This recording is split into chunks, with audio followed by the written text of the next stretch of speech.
Everyone, मैं Manju Khadayat best study group NCERT में आपका बहुत बहुत स्वागत करती हूँ। दोस्तों, आज हम पढ़ेंगे क्लास 11th हिंदी विषय में आरोह पाठ्य पुस्तक के अंतर्गत चैप्टर 1 कबीरदास के पदों पर आधारित प्रश्न अभ्यास। दोस्तों, इससे पहले हमने इस चैप्टर में पदों को विस्तार पूर्वक पढ़ाया हुआ है। अगर आप लोगों ने नहीं पढ़ी है तो जरूर पढ़ लीजिए। तो आइए शुरू करते हैं कबीर के पदों पर आधारित प्रश्न अभ्यास। प्रश्न 1, कबीर की दृष्टि में ईश्वर एक है, इसके समर्थन में उन्होंने क्या तर्क दिए हैं? उत्तर, कबीर की दृष्टि में ईश्वर एक है, इसके समर्थन में उन्होंने निम्नलिखित तर्क अर्थात उदाहरण दिए हैं। जैसे कबीर के अनुसार जिस प्रकार विश्व में एक ही वायु और जल है, उसी प्रकार संपूर्ण संसार में एक ही परम ज्योति व्याप्त है। सभी मानव एक ही मिट्टी से अर्थात ब्रह्मा द्वारा निर्मित है। परमात्मा लकड़ी में अग्नि की तरह व्याप्त रहता है। एक ही मिट्टी से सब बर्तन अर्थात सभी जीवों का निर्माण हुआ है। तो दोस्तों, कबीरदास निर्गुण ब्रह्मा को मानते थे। वो ईश्वर को हमेशा एक ही रूप में मानते थे। अगला प्रश्न है, मानव शरीर का निर्माण किन पंच तत्वों से हुआ है? तो दोस्तों, मनुष्य का जो शरीर है उसका निर्माण 5 तत्वों से मिलकर हुआ है। उनके नाम आपको बताने हैं। उत्तर, मानव शरीर का निर्माण अग्नि, वायु, जल, भू अर्थात पृथ्वी और आकाश, इन पंच तत्वों से हुआ है। अगला प्रश्न है, जैसे बाढ़ काष्ठ ही काटे, अग्नि न काटे कोई, सब घटी अंतर तू ही व्यापक, धरे स्वरूपे सोई। इसके आधार पर बताइए कि कबीर की दृष्टि में ईश्वर का क्या स्वरूप है? उत्तर, प्रस्तुत पंक्तियां ज्ञान मार्गी शाखा के प्रतिनिधि कवि कबीर के पद से ली गई हैं। कबीर की दृष्टि में ईश्वर का स्वरूप अविनाशी है। अविनाशी का अर्थ होता है जिसका कभी नाश नहीं होता है। कबीरदास के इन पंक्तियों को कहने का तात्पर्य यह है कि जिस प्रकार लकड़ी में अग्नि निवास करती है, ठीक उसी प्रकार परमात्मा सभी जीवों के हृदय में आत्मा स्वरूप में व्याप्त है। ईश्वर सर्वव्यापक है, अजर, अमर और अविनाशी है। बढ़ई लकड़ी को चीर सकता है, परंतु उस लकड़ी में निहित आग को नष्ट नहीं कर सकता।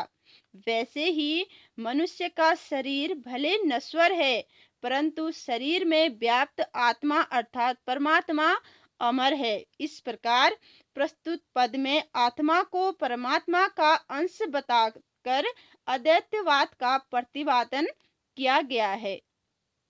काष्ठ ही काटे शब्दों में अनुप्रास अलंकार है। दोस्तों, जहाँ पर एक ही शब्द की आवृत्ति बार बार होती है, वहाँ अनुप्रास अलंकार होता है। जैसे इन पदों में दिया है, को और टोटो की आवृत्ति बार बार हुई है।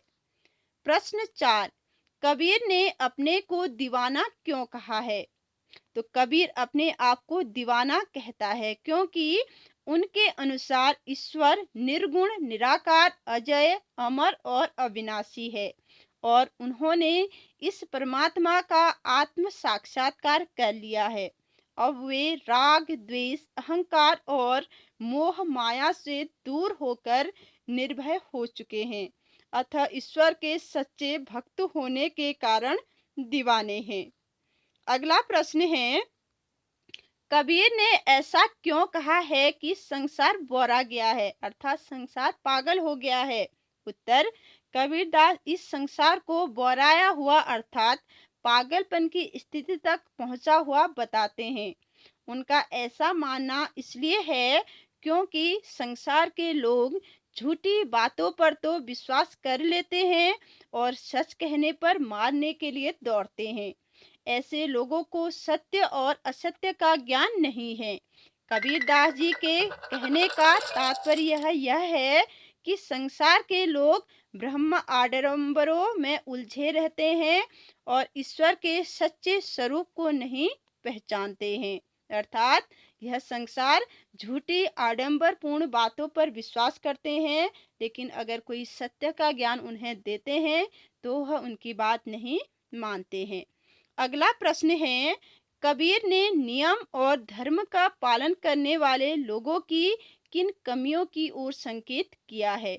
उत्तर, कबीर ने नियम और धर्म का पालन करने वाले लोगों की सबसे बड़ी कमी ईश्वर तत्व से कोसों दूर रहने को माना है। ऐसे लोग ब्रह्म आडंबर जैसे पत्थर पूजा, तीर्थ व्रत करना, नमाज पढ़ना, छापा तिलक लगाना आदि में उलझे रहते हैं और सच्चे धर्म और वास्तविकता से कोसों दूर रहते हैं। अगला प्रश्न है 7, अज्ञानी गुरुओं की शरण में जाने पर शिष्यों की क्या गति होती है? उत्तर, अज्ञानी गुरु माया, अहंकार, धार्मिक पाखंडों और ब्रह्म आडंबरों में विश्वास रखते हैं और इसी प्रकार की शिक्षा वे अपने शिष्यों को देते हैं। इस कारण ऐसे गुरुओं की शरण में जाने से शिष्य सही ज्ञान नहीं प्राप्त कर पाते और अंधकार की गर्त में डूब जाते हैं। प्रश्न 8 है, आडंबरों की अपेक्षा स्वयं आत्मा को पहचानने की बात किन पंक्तियों में कही गई है? उन्हें अपने शब्दों में लिखिए। उत्तर, ब्रह्म आडंबरों की अपेक्षा स्वयं आत्मा को पहचानने की बात निम्नलिखित पंक्तियों में कही गई है। टोपी पहिरे माला पहिरे छाप तिलक अनुमाना, साखी शब्दी गावत भूले आत्म खबरी न जाना। इन पंक्तियों का भाव यह है कि हिंदू और मुसलमान दोनों धर्मों के लोग ब्रह्म आडंबरों में उलझे रहते हैं। कोई टोपी पहनता है तो कोई तिलक लगाता है और अपने अपने अहंकार का प्रदर्शन करते हैं। वे साखी शब्द आदि गाकर आप अपने आत्म स्वरूप को ही भूल जाते हैं। तो दोस्तों, कैसी लगी आपको ये वीडियो? पसंद आए तो लाइक कीजिए, शेयर कीजिए और सब्सक्राइब करना मत भूलिए। साथ ही बेल आइकन को दबा दीजिए ताकि हमारी हर वीडियो आप तक सबसे पहले पहुंच सके। तो मिलते हैं नए चैप्टर के साथ और नई वीडियो के साथ।